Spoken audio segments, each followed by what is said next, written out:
Hi friends, చాలామందికి వెనక భాగం ఎత్తి వేయించమన్నప్పుడు వెనక భాగంలో ఏమేమి పొరపాట్లు చేస్తారో నేను ఆల్రెడీ చాలా వీడియోస్ పెట్టాను. ఇప్పుడైతే వెనక భాగం మన బ్లౌజ్ అనేది హైట్ పెంచమన్నప్పుడు ఫస్ట్ మనం బ్యాక్ పార్ట్ కట్ చేస్తాం కాబట్టి బ్యాక్ పార్ట్లో ఎత్తు పెంచాలన్నప్పుడు ఎక్కడెక్కడ మరి ముందు భాగంలో ఎలా కొంతమందికి ముందు భాగము ఎత్తు పెంచినప్పుడు ముందు భాగం ఫరక్ అవుతుంది. అది ఫరక్ అయితే మనం ఏం చేంజ్ చేసుకోవాలి? మనము సరే అని మనం ఎత్తి పెంచిన దాని ప్రకారంగా పెడితే మన బ్లౌజ్ లూజ్ వస్తుంది. అలా రాకుండా మనం ఏం చేయాలి అనేది నేను చిన్న వీడియో మీకు చెప్దాం అనుకుంటున్నాను. నేను బ్యాక్ పార్ట్ ఆల్రెడీ ఎత్తి పెంచి కట్ చేసి ఇచ్చినాను షాప్లో నేర్చుకునేట ఆమెకు. అయితే నాకు పెట్టేటప్పుడు అనిపించింది మరి ఎత్తి పెంచినప్పుడు కొంచెం రాంగ్ వస్తుందా అంటే మరి నాకు ఇలా లేదు, నాకు ఇలా చేంజ్ చేయాలి అని అంటే నాకు గుర్తుకొచ్చి మీకు వీడియో చూపిద్దామని అయితే చేస్తున్నాను. ఫస్ట్ మనం బ్యాక్ పార్ట్ పెట్టి మనం చుట్టూ డ్రా చేసుకోవాలి. ఫస్ట్ నార్మల్గానే మనం బ్యాక్ పార్ట్ ఎలా ఉందో అలా మొత్తం డ్రా చేసుకోవాలి. నేనైతే ఈ నెక్ వాళ్ళు డీప్ పెట్టుకున్నారు కాబట్టి డీప్ షేప్ తీసినాను. చూడండి ఇది ఎట్లుందో అట్లా పెట్టేసుకొని మొత్తం ఇలాగా స్కేల్ తోటి డ్రా చేసుకోండి.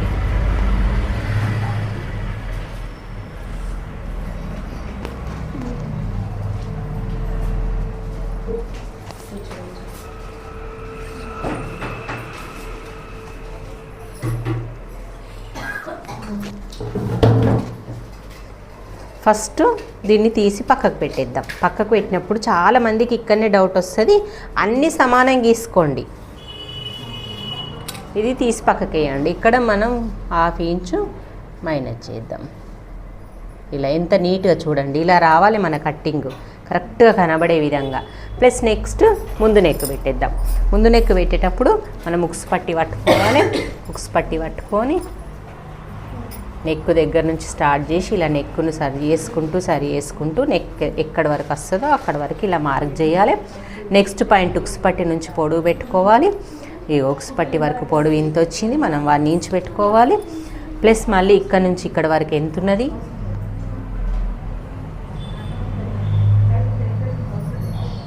ఇలా కొంచెం బ్రాడ్ ఉన్న వాళ్ళకి నెక్ రౌండ్ తొడగాలన్న వాళ్ళకి లైన్ బయటకి వెళ్ళి ఇలా రావాలి నెక్. ఓకే, ఇక్కడ పాయింట్ వచ్చింది కదా.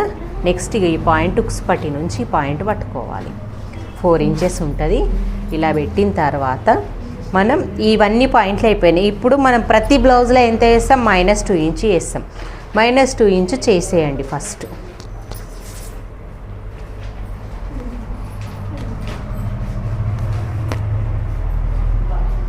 ఇక్కడికి వచ్చింది -2 ఇంచు. మనం షేప్ పాయింట్ కొలుద్దాం వాళ్ళది. షేప్ పాయింట్ కొలిస్తే వాళ్ళ ఎత్తు ప్రకారంగా ఇగో ఇక్కడికి పాయింట్ వచ్చింది, ప్లస్ ఇది ఇక్కడికి వచ్చింది. అంటే ఈ లైన్ కంటే కొంచెం మీదికి వచ్చింది. ఈ లైన్ కంటే మీదికి వచ్చినప్పుడు మన బ్లౌజ్ అనేది లైన్ కంటే మీదికి రాదు, వాళ్ళకు కిందికి పెట్టాలి. వాళ్ళ కిందికి పెడితే వాళ్ళ బ్లౌజ్ లూజ్ అవుతుంది అంటారు. ఎందుకంటే వాళ్ళకి పాయింట్ కరెక్ట్ ఉన్నప్పుడు మనం పెడితే లైన్కి కిందికి లూజ్ అవుతుంది కదా. 1/2 ఇంచ్ ఫరక్ పడది, 1 ఇంచ్ అయితే ఎక్కువ అవుతుంది. సరే ఇది 1/2 ఇంచే వచ్చింది, ఫరక్ పడదని ఇక్కడ పెట్టేసుకుంటాం. కానీ మీకు ఇలాంటి పొరపాట్లు ఎప్పుడన్నా 1 ఇంచ్ వచ్చింది అనుకో, అందుకే నేను మళ్ళీ డీటెయిల్గా చెప్తున్నాను. ఇప్పుడు ఈ -2 ఇంచెస్ ఇంకో మార్కర్, ఇవి కలర్ మార్కర్ వేరేది -2 ఇంచెస్ది ఇలా నార్మల్గా ఇగో నార్మల్గా వేరే కలర్ తోటి వేసేస్తున్నా, ఇంకా డిఫరెంట్ కలర్. ఇది వేసిన తర్వాత మన మార్కి పాయింట్ ఇది వచ్చింది. ఇది వచ్చినప్పుడు మార్క్ ఇలా వచ్చింది. ఇప్పుడు ఏం చెయ్యాలి? ఇది అసలు ఇది పెట్టుకోవద్దు, ఇదే పెట్టుకుంటేనే మనకు తల బ్లౌజ్ కుదురుతుంది అన్నప్పుడు మనం ఇక్కడ నుంచి 1/2 ఇంచు పైకి పెంచుకోవాలంటే -2.5 ఇంచు చేయాలి వాళ్ళ మెజర్మెంట్ ప్రకారంగా. అన్నిటికీ -2 వేస్తే ఇది -2.5 చేయండి. చేయడం వల్ల మన బ్లౌజ్ ఫరక్, అది వాళ్ళ సైజ్ ఇచ్చిన బ్లౌజ్ ప్రకారం వచ్చి షేప్ ఇలా డ్రా చేసి గీసుకోవచ్చు. ఓకే ఫ్రెండ్స్, మీకు చిన్న డౌట్ క్లియర్ చేద్దామని అయితే ఈ వీడియో చేసినాను. ఎందుకంటే చాలామందికి ఇది 1 ఇంచ్ ఎక్కువ తక్కువ వస్తుంటుంది. కిందికి వస్తే ఫరక్ కాదు, పైనకి వస్తే ఫరక్ అవుతుంది. ఎందుకంటే కొంతమంది హైట్ ఎక్కువ చెస్ట్ ఎక్కువ ఉండడం వల్ల ఈ పాయింట్ వరకు కూడా వస్తుంది. ఈ పాయింట్కి వచ్చిన టెన్షన్ పడతారు, ఈ పాయింట్ వరకు వచ్చినా మనకు టెన్షన్ ఏం కాదు. ఇలా డ్రా చేయడంలో మనం -2 ఇంచ్ దగ్గర పోతే ఈ షేప్ అనేది కరెక్ట్ వస్తుంది. కానీ పైకి వస్తేనే టెన్షన్ అవుతుంది.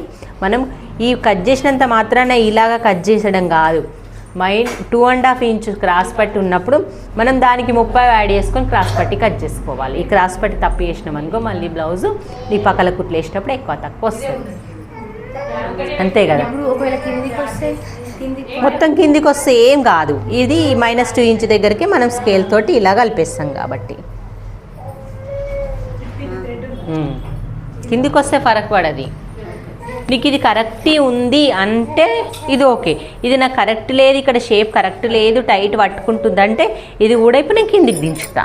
ఎత్తు పెంచినాం కదా మనం, ఆల్రెడీ 1 ఇంచ్ ఎత్తు పెంచినాం కాబట్టి బ్యాక్ పార్ట్ హైట్ కట్ చేసేటప్పుడు మేము ఎత్తు పెంచినాం. ఎత్తు ఎంత పెంచినాం? ఒక 1 ఇంచ్ ఎత్తు పెంచినాం. చూడండి ఇంత పెంచినాం, మళ్ళీ కుట్లకి ఇంత వదిలినాం. అంటే ఈ ఎత్తు అంతా మనకి ఇక్కడ ఎక్కువ అవుతుంది అన్నట్టే కదా. అట్లా ఎత్తు పెంచేసేసరికి, ఎత్తు పెంచకుండా ఇలా పెంచేసరికి మళ్ళీ -2 ఇంచ్ పెడుతుంటాం కదా, అది ఫరక్ అవుతుంది అన్నట్టు. ఓకే ఫ్రెండ్స్, మీకు వీడియో నచ్చింది అనుకుంటున్నాను. నచ్చినట్టయితే లైక్ చేయండి, షేర్ చేయండి, కామెంట్ చేయండి. మీకు ఇంకా ఏదన్నా ముందు భాగంలో ఎత్తు పెంచినప్పుడు ఇంకేమైనా ఫరక్ అయితే నాకు కామెంట్ చేయండి. బాయ్ మరి.